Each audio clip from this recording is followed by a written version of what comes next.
It's a stick combined with a spoon. But pretend it's... Oh, God, you spoiled it, Isabel. No, that's right. It's just a spoon taped to a large stick. And what's that got to do with the story? Well, first I need to talk about a couple of things first. I mean, this is a story that comes from China, and there's a version of it in Japan as well, which are countries in East Asia. And in certain religions, they often talk about the ideas of heaven and hell. Now, as Unitarian Universalists, we don't really believe in those things, but many religions do.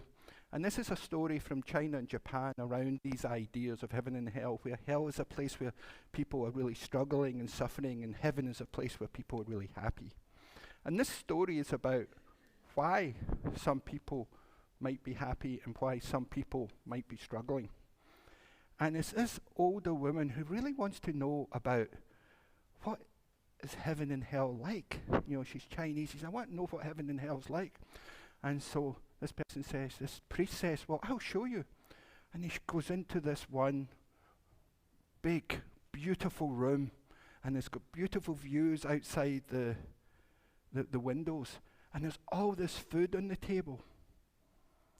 But the people look really unhappy, and they're struggling, and they don't look very healthy. They look like they haven't eaten for a while. And but they're not eating the food, but they've all got these really, really long spoons.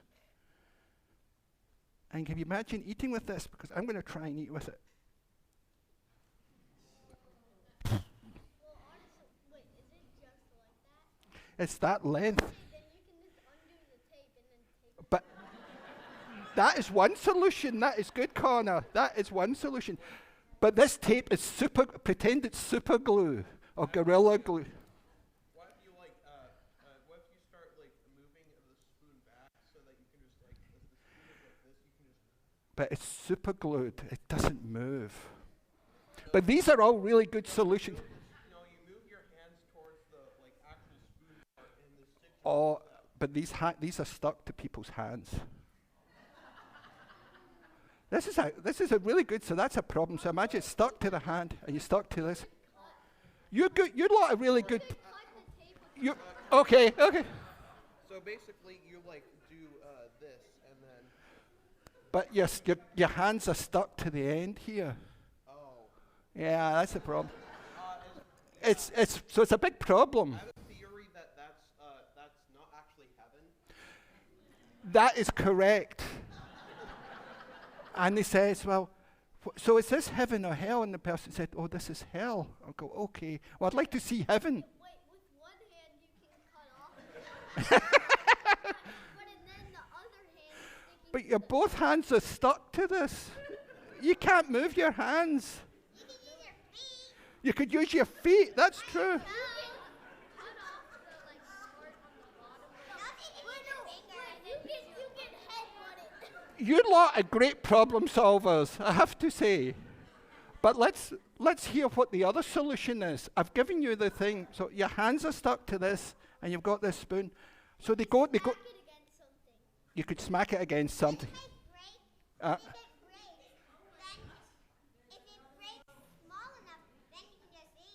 If it breaks small enough, you could eat it. That is all true. I really. Can I move to the next step, Zoe? Yeah. So what happens is he said, well, I want to see what heaven looks like. So they go into heaven and they see it's exactly the same. The people have got the hands stuck like this. They've got beautiful views. They've got lots of food on the table. But guess what? Everyone's happy and looks well. And even though they tried all the solutions you suggested, they found another solution. They thought, we can feed each other. So he did this. And so he fed Connor, and he did this, and I fed Zoe, and the people were feeding each other. And that's what heaven is. It's where people help each other. How about that person that's feeding the other people? Well, perhaps you could feed me, Connor. So if you had one of these, then... But your hands are stuck to it, so how are you... But you've got your own spoon. You've got your own spoon. Everyone's got their own spoon, but they can't feed themselves. They can only feed each other. What do you think? No? Where do they get But ignore that. Everyone There you go.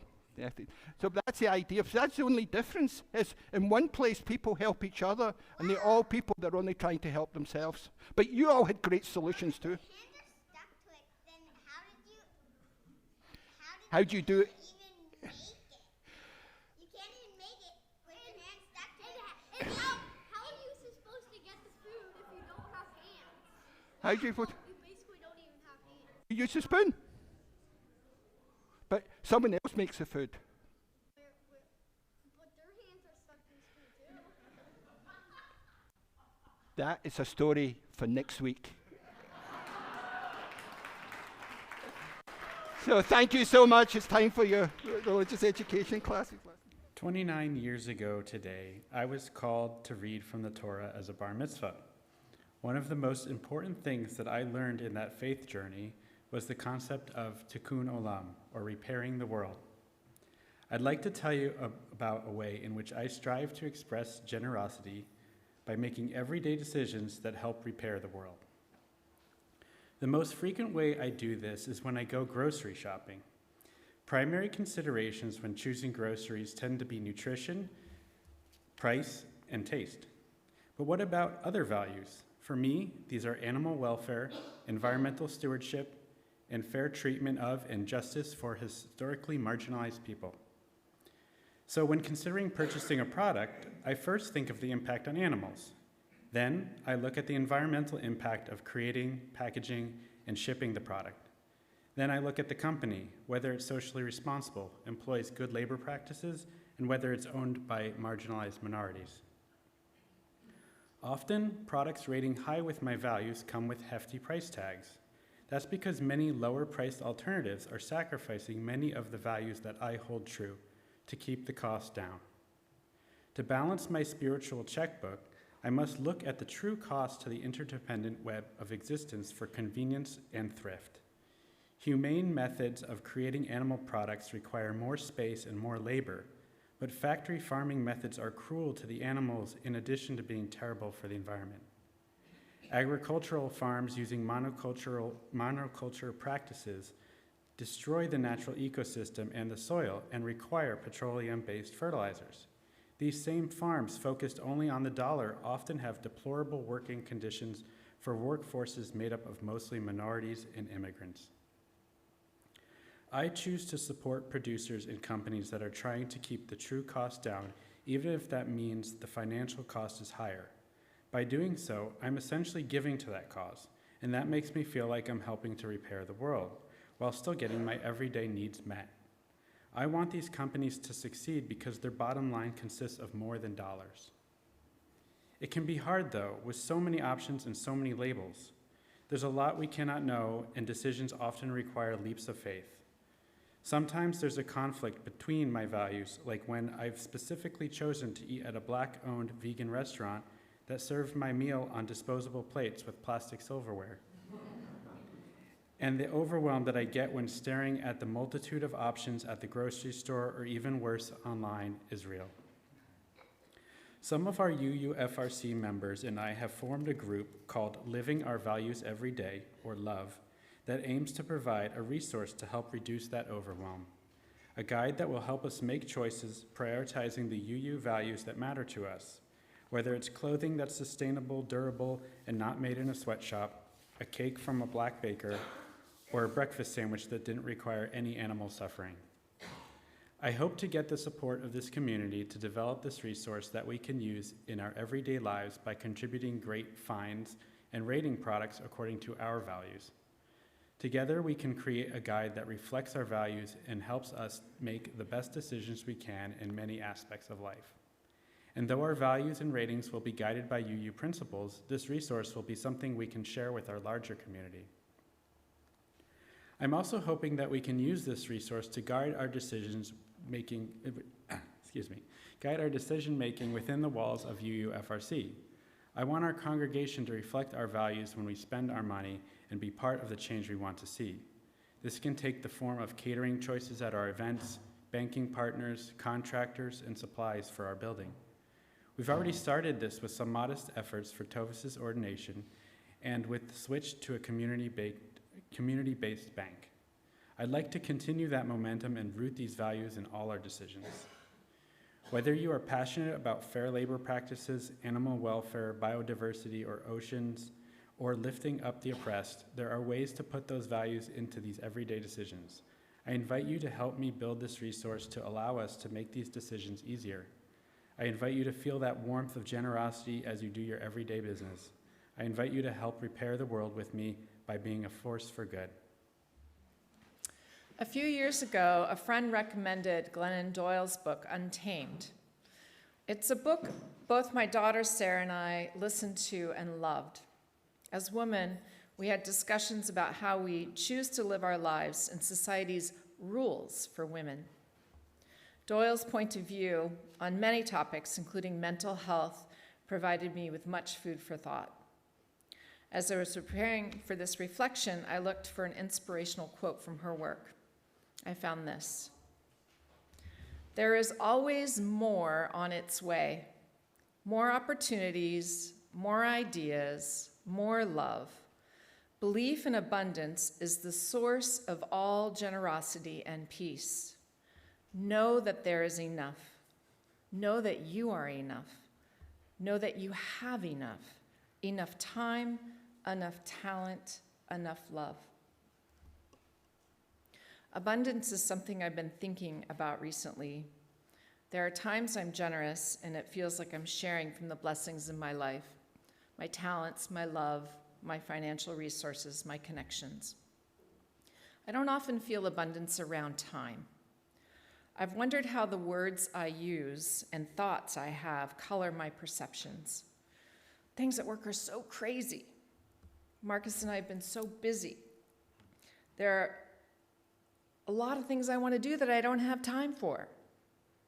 Could abundance be a spiritual practice? How could that change me? I would love to live from the belief that abundance is the source of all generosity and peace. Enough time, enough talent, enough money, enough, enough, enough. For me, one key in the spiritual practice of abundance is moving away from the thoughts about what I should do. It is the shoulds in my life that often fill my time and sap my energy. Teachers like Kate Northrup talk about doing the things you feel called to do and that feed your energy. This is a definite work in progress for me, and I'm listening to myself, trying to catch myself when my inner monologue is about what I should do. Sometimes what I need just shows up at exactly the right time. This week, reciprocal generosity showed up as I was thinking about abundance as a spiritual practice.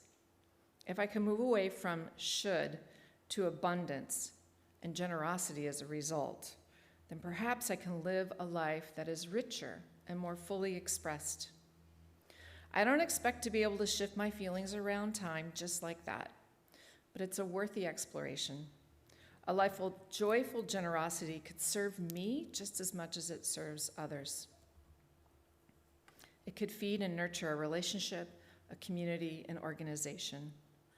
Perhaps generosity sourced from abundance will lead to more peace in my life. What is something you'd like to be more generous around? Could living from a place of abundance lead to more joy in giving? More peace in your life? I'd like to open with a reading by Robin Wall Kimmerer, who some of you may know. She wrote Braiding Sweetgrass. To name the world as a gift is to feel one's membership in the web of reciprocity. It makes you happy, and it makes you accountable. Conceiving of something as a gift changes your relationship to it in a profound way, even though the physical makeup of the thing has not changed. It is all of those things, but also about the the deep human desire for connection is created through reciprocity.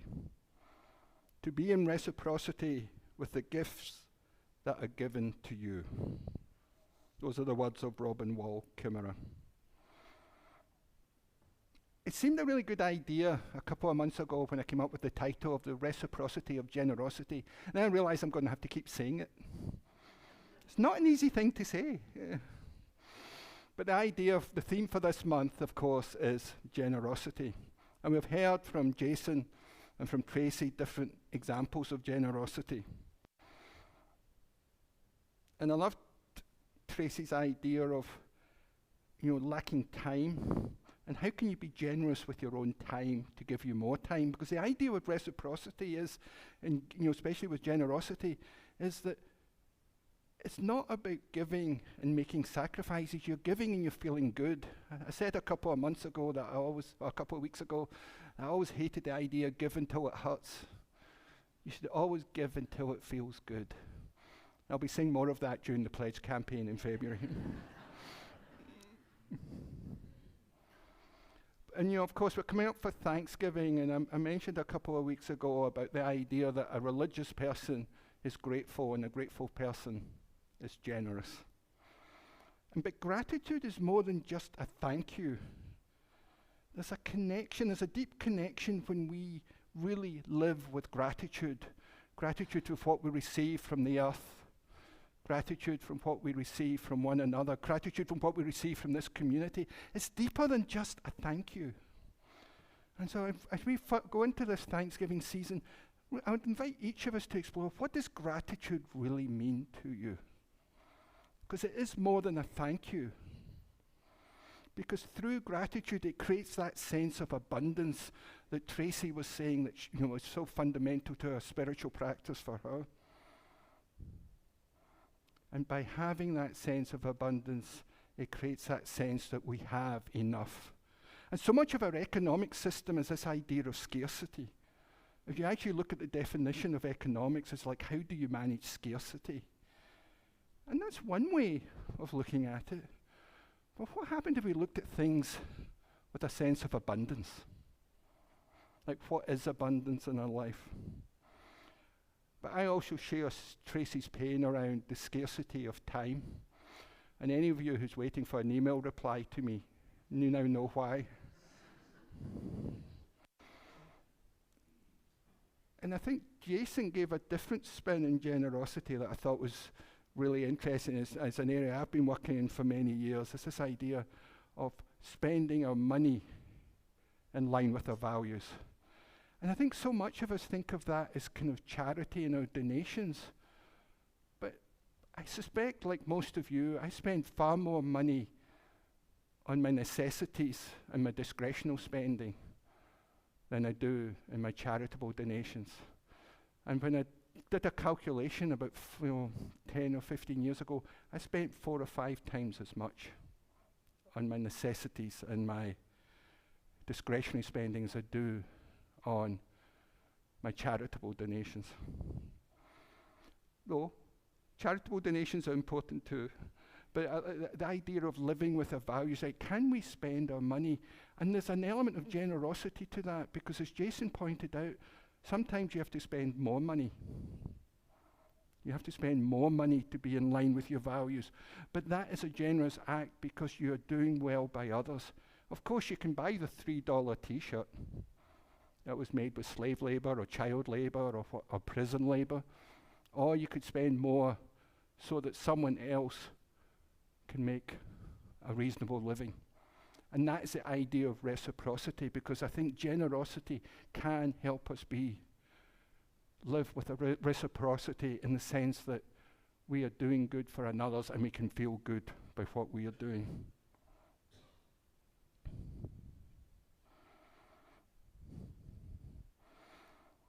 Reciprocity is this idea, and it goes against some of what people think of as generosity, because we think of generosity as making a sacrifice. But true reciprocity is that we feel good and we do good for others. And it's a gift that we give to the universe. And one of the things that's often said, that if we desire more of something in our life, then perhaps we first have to give what we desire. First extend what we desire to others. And just as importantly, and this is the flip side of that, if we want less of something in our lives, we need to limit our energies that we put into fostering it. So that reciprocity goes both ways. I mean, we can gossip and say mean things about someone else, but that will come back in judgment about us, or even gossip about us. So what we want to do is put more good out into the world, put more of what our true values are. And that is a generous act, because if we spread our values out into the world, that enriches the world and in consequence enriches ourselves. Robert Cialdini wrote, "When someone gives first, they create an obligation in others to reciprocate with a similar behavior, gift, or service." When someone gives first, they create an obligation in others to reciprocate with a similar behavior, gift, or service. Well, I want to demonstrate this, and you may not have known this, and I didn't know this till this morning, but I'm a betting man. So I'm going to make a bet with each of you about generosity. Now you think, maybe betting? Is that appropriate for a religious leader? Well, I just think of it as a tool of the trade, kind of like guilt and shame, you know. I'm joking about guilt and shame. But I'm going to make a bet to you that if you are generous to someone else, you will feel good. And that will increase your sense of generosity and your sense of abundance. But I'm not just going to say this, I'm going to make a financial bet with you. I have $105 bills here. And Tracey and Jason are going to help me with this. I want to give each of you $5, but I want you to spend it on someone else. And that's the first part of it. You can do it however you want. It can be someone you know, someone you don't know, a neighbor that maybe needs help. And if you need help right now, I invite you to take $5 for yourself. I'll also invite all the parents here. If you want to take $5 for your children and give it to them. I didn't want to do it without the parents' permission during the time for all ages. I have some morals, you know. But you know, if you want, take $5, give it to children, explain it. So the first part is do that. The other part I would love you to do is really note your feelings when you're doing it. How do you feel in giving the $5 to someone else? And also, let me know. You can put it in our groups.io, what you did with the money and how it felt. You can add money to it. But you know, put it out in the groups.io, what you did, what your feelings were. And if you want to be anonymous, send it to me, and I will put it out in the groups.io.